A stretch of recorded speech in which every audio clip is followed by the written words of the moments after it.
Time में 27 जनवरी 2023 को जब हमारा अधिवेशन हुआ और आज हम 9 मार्च 2024 को यहाँ पे खड़े हैं।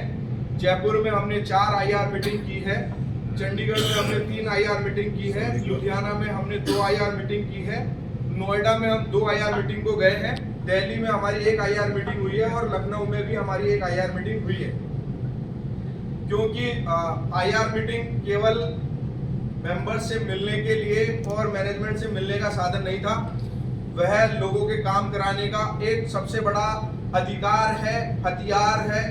और जो भी जिन शब्दों में आपको समझ में आता है कि हम ऑफिशियली अपने सदस्यों की बात को कैसे कर सकते हैं, सदस्यों ही नहीं हम कर्मचारियों की बात को कैसे मैनेजमेंट के सामने रख के और किस तरीके से काम करवा सकते हैं, वह IR मीटिंग हम इसीलिए करते हैं। तो क्योंकि जयपुर में IR मीटिंग 4 होने के पीछे रीजन ये है कि यहाँ संख्या ज़्यादा है, जहाँ संख्या ज़्यादा है वहाँ समस्याएं भी ज़्यादा है। तो समस्याएं ज़्यादा है तो मैनेजमेंट को भी पता है कि इनको टाइम देना पड़ेगा।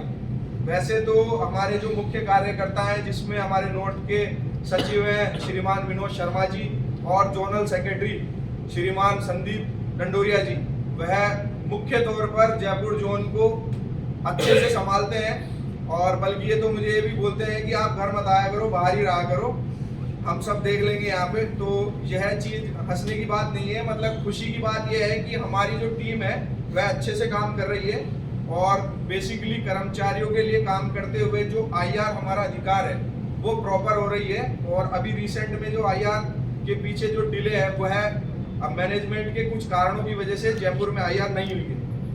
तो इस IR के साथ में जब हम IR करते हैं तो हम अपने सदस्यों की समस्याओं को मैनेजमेंट के सामने रखते हैं। साथ में हम जब जिस जोन में IR करते हैं तो हम ये प्लानिंग करते हैं कि हम हमारे सदस्यों के साथ भी मिले, उनको क्या प्रॉब्लम है, कैसे वो अपने बात को रख रहे हैं। क्योंकि हर बंदा फोन करके और सामने रह के आ नहीं सकता। बहुत से मैंने मेरे सदस्य और मेरे साथियों को देखा है कि जब हम उनके पास जाते हैं तो वह बहुत सी ऐसी चीज भी हमारे साथ शेयर करते हैं जो कि उन्हें नहीं करनी चाहिए, लेकिन वो करते हैं। तो इसका मतलब यह है कि वो है संगठन से तो बहुत उम्मीदें करते हैं, लेकिन वो ये चाहते हैं कि हमारे जो ऑफिस बेयरर है वो हमारे पास आए और हमारा हालचाल पूछे, तो मैं बताऊंगा आपको। और एक छोटी सी बात मैं ऑफिशियली नहीं अनऑफिशियली बताता हूँ कि हम नोएडा की विजिट कर रहे थे। नोएडा की विजिट में जो मैंने अभी बात रखी है वो एक इंसिडेंट है और इसमें दोनों ही चीज़ें हैं। दोनों चीज़ें ये थी कि वो जिस बंदे के लिए मैं आपको बता रहा हूँ उसको क्या प्रॉब्लम थी, उसको हमको बताना चाहिए था या नहीं बताना चाहिए था वो एक अलग विषय है, लेकिन उसको संगठन से इतनी उम्मीद थी कि अगर मैं इनको बताऊंगा तो मुझे कुछ ना कुछ सॉल्यूशन मिलेगा। तो उस विजिट के अंदर मैं, कपिल सर, हमारे शिवम और वहाँ के नोएडा के 2 और ऑफिस बेयरर हैं कुलदीप जी और राजेंद्र धोनी, जो भी आए थे, हम विजिट पे थे। हम वहाँ पे पहुँचते हैं पर्टिकुलर एक ब्रांच में, मैं ब्रांच का नाम आपके साथ शेयर नहीं करूँगा।